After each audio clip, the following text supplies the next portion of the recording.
Welcome to what's basically the first produced episode of Come and Brew It, a video series produced by Stubby's Texas Brewing Inc. in an effort to help and maybe even entertain all our home brewing brethren. In this episode, we decided to experiment with 4 different English dry yeasts on the same 10 gallons of our Johnny's English Ale Kit. It started with a Herms demo for a group of our interested customers at the shop and led to tastings by a few questionable characters and several highly qualified judges of the 2014 Bluebonnet Brew-Off, including Grant Wood of Revolver Brewing. So we hope you enjoy this first episode and this first experiment. All right, guys, after a great turnout to our Herms demo, we decided to break out our wort into 4 different vessels and try out our new Mangrove Jack Craft Series dry beer yeast. We also tried it against our SO4, our old Safe Ale SO4 that you guys are all familiar with. Try to compare them and see what kind of differences we could get between the 2 different kinds, or the 4 different kinds of yeast. Once we got all of the beer done and had them fermented at the same temperature and bottled them all exactly the same, we had a panel of really experienced judges taste them and compare notes against one another and see what we came out with. What follows next is our official sit-down blind taste testing here at the shop, and to really try the different types of yeasts and the different esters that we get against one another. And if you guys are familiar and a big fan of all the other dry yeasts that are available out there, you might be surprised at the results that you get from the following tastings. Hi, I'm Matt. I'm Greg. I'm Mikey. We all work here at the shop. We're here to taste these beers today. We did, 10 gallons of wort, cut into 4 different versions with different yeasts, and we're just going to try to find out in a blind tasting, see what we like best. Let's do it. Let's go. All right.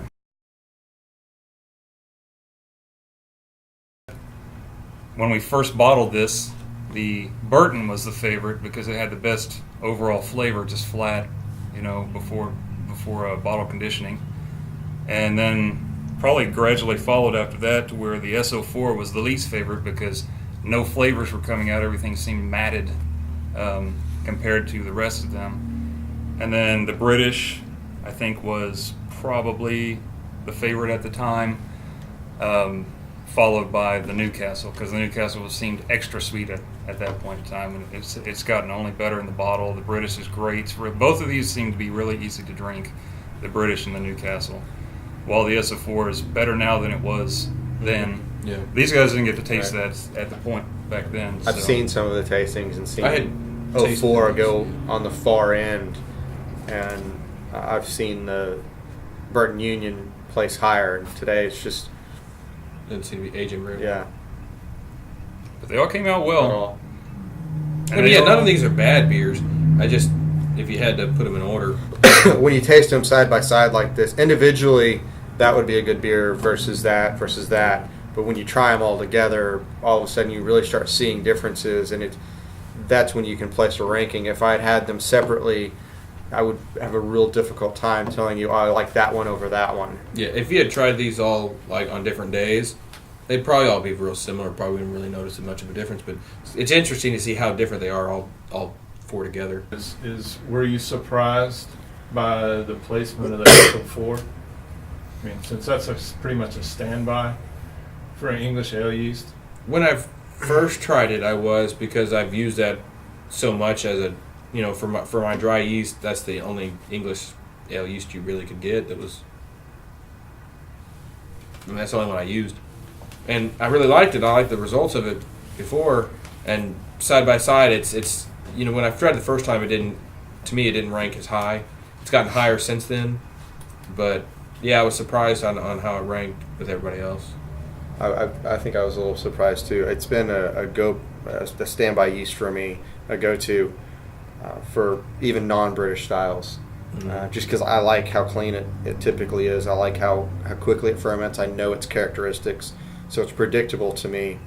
And the Mangrove Jacks, it's new, so I don't know the characteristics as well, but I can easily see using them a lot more often.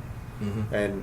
And now with the variety of yeast, it's easier to, instead of SO4 for everything, we now have the ability to really fine tune the dry yeast towards your beer style.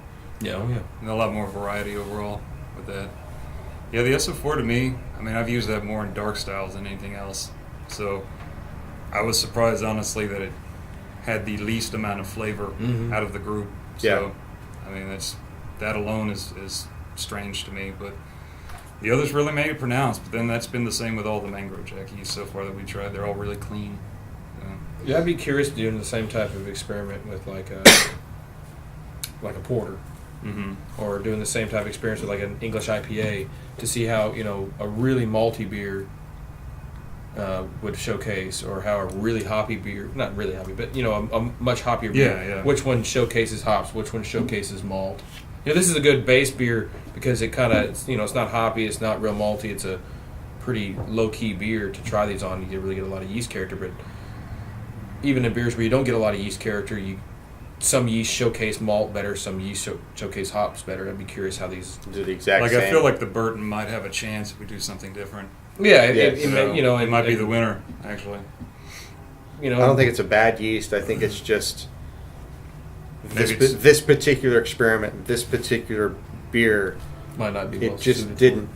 Yeah, you're right. It wasn't well suited for this particular one. Well, and Burton is one of those regions where they have their own water, so maybe it's one of those things where this yeast would benefit from that style of water and that style of beer. Yeah. So it could be one of those things that's just it's style dependent or ingredient dependent. Definitely, but overall, I guess it was a good experience. I liked it a lot. Yeah, we'll definitely have to do this again. Looking forward to the next one. Yeah. Next up, we went to the 2014 Bluebonnet Brew-Off, the largest single-site homebrew competition in the United States and the first leg of the Lone Star circuit of homebrew competitions. And a hell of a good time. But we won't go into as much about the Bluebonnet this episode because we were hunting qualified judges and we found quite a few, but could only use one session in this episode because, I mean, face it, homebrewers and pro brewers, they love to drink beer and they love to talk about it, and they can go on forever. But check back soon for more on Bluebonnet and a award talk with a few of the winners from our local homebrew club, the Cap and Hare. Woo! Guacamole!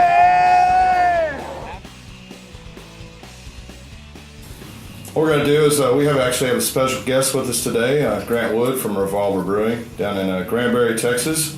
And then we have a few of our local homebrewers here in the Metroplex that are going to do some of our beer evaluations. So we just start with Nick over here. Tell us a little bit about your homebrewing and, if you have a BJCP rank, and then we'll go around the room and just talk about that a little bit.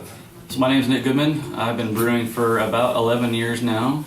I've been doing beer judging for about 9 years. I'm a certified BJCP judge. Beer styles I prefer probably would be German lagers, to some English bitters and whatnot. And experience-wise, I've started with extract and pretty much jumped right from extract all grain and kind of never looked back. My name's Kyle LaPointe, also certified beer judge. Been brewing probably about 8 years now, so not quite as long, but judging a little less than that, 6 years. Been brewing lots of different styles over the years, having a lot of fun with it, judging quite a bit, and I was director of the Bluebonnet last year.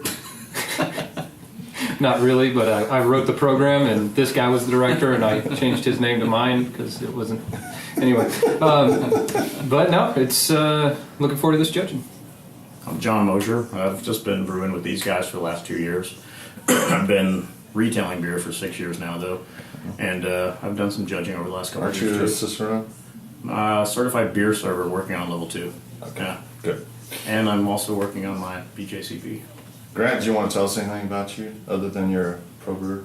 Yeah, been brewing a long time. Started Pearl Brewing Company in San Antonio, and then Lone Star, and then left there after 10 years and went to Samuel Adams and was a brewer for Sam Adams for 16 years, and then came back to Texas and started a brewery called Revolver Brewing Company, and I am a certified Cicerone too. Fantastic.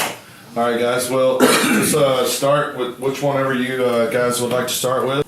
Earthy. If I got to grade them just on aroma, the green cap is very nice aroma. I think it's more classically English if you're going for an English style. And that was the green. green one? The green one is definitely that. I gotta work my way down. It's clean and bready with just a hint of a Yeah, it's got a mild lot of earthiness to it. It's got a nice earthy firm bitterness. It Firm kinda bitterness, lingers, yeah. I mean, it definitely, it reaches through the palate. You know, it's got the maltiness that kind of fades there, you know, as you're drinking it, but the bitterness lingers. That second one aroma is dramatically different. I mean, Isn't it? it's also super fruity. but it's also It's like on a the stone flavor. fruit kind of. It's got some tartness as well. There's a little bit of a. I think the pH is probably a little lower on yellow. Uh-huh. Oh, and then that's on the yellow one? Yeah, it a little bit, like I said, sharper. It allows Tannic. just that little acid pop. Yeah. That's kind of at the back or sides of the tongue. Interesting. Yeah, I definitely agree with that. It almost makes it taste thinner, but it doesn't feel thinner. Just almost makes it taste thinner. They all finished relatively dry. There's one that did finish at 10-12. Everything else was below that. Wow. Yeah. So I think that would be this one. This one, if you're thinking of English, Right. I would think the green or the first one is kind of classic to me. That Yeah. bready. Right. It is a little bit drier, but it has the more caramel bread type notes. The silver is also there, Close. Yeah. but it's just not as pleasant, I guess. I don't The hops don't come Flat, through. though. Yeah, The it's hops kinda don't come dull. through quite as much in Kinda the silver dull, as yeah. the green. And there's a acetaldehyde, kind of a green apple note on that. Some people think of diacetyl when they Yeah. get that, but it's really more green apple. And again, that's sort of a classic English cask ale thing that happens. You know, if you tap a cask ale and it sits for about a week, you'll begin to get those green appley kind of notes. So that one has that. That sort of tastes like a little bit older cask ale. Right. I think the red has similar characteristic to that as well. Just a little more amplified. It's kind of sweet. Yeah, like the silver is basically like a stale version of G. There's not slightly older version. But yeah, the Stale. red is also kind of it's sweeter. Yeah, I'd say the red definitely has that. It's more malty Yeah. all around. It's got more. Yeah, the crispness is completely different on this one. It's these two are real sharp. But conversely, it also is sort of solventy. It also has kind of a weird. It's not alcoholic, but it has a fermented note that's reminds me lard, of solvent. red one. That's hard. Yes.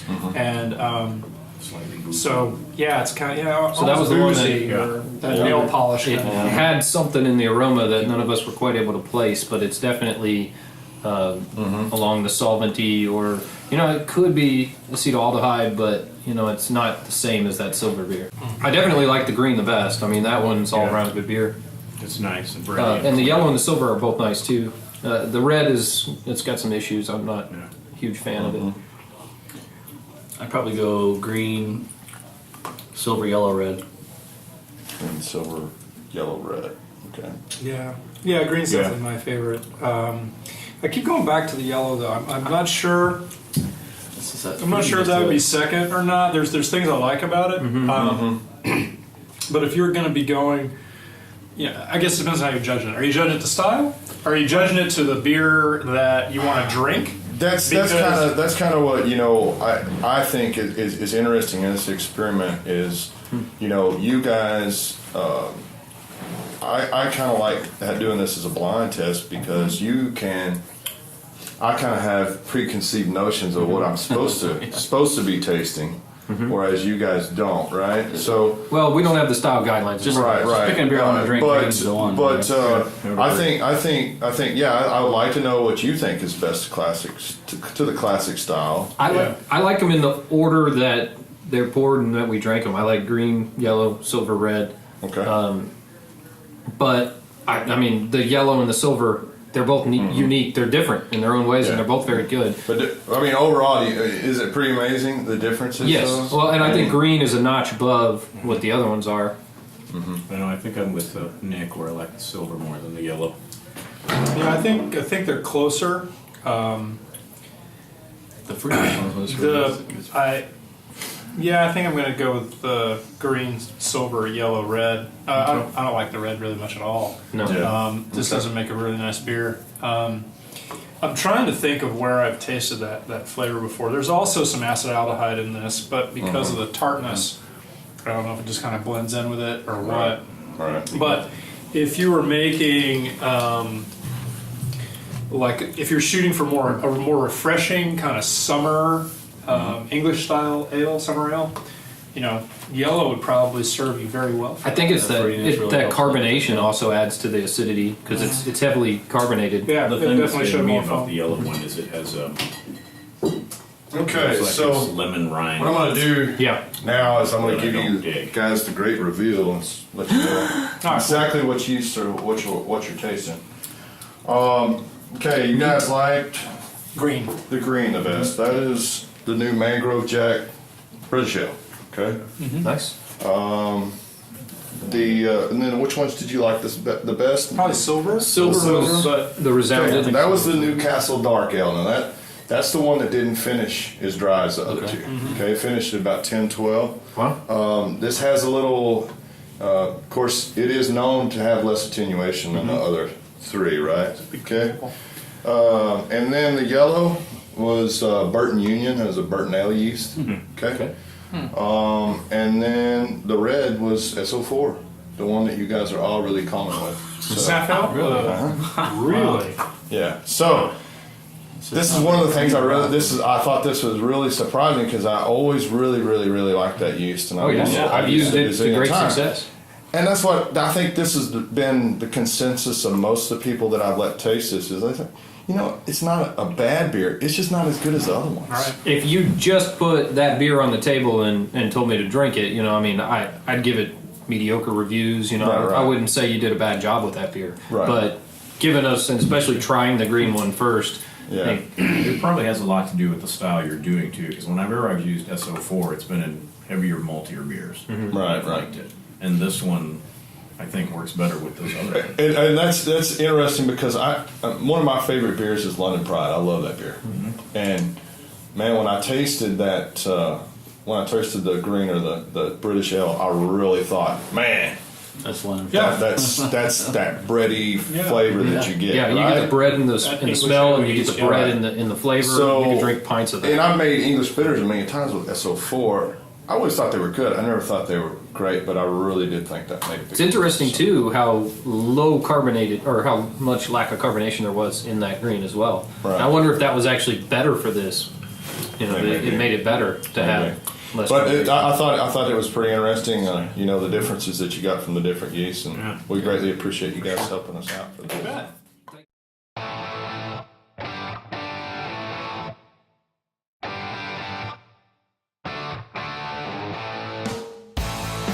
Well, we hope you enjoyed this mostly first episode of Come and Brew It. Come back to check out our shop blog and watch for future episodes covering a variety of experiments, discussions with home and pro brewers, conferences and festivals, and good straightforward love of brewing and beer. Now get out there and brew. Okay, so let me get this in focus. Can't work under these conditions.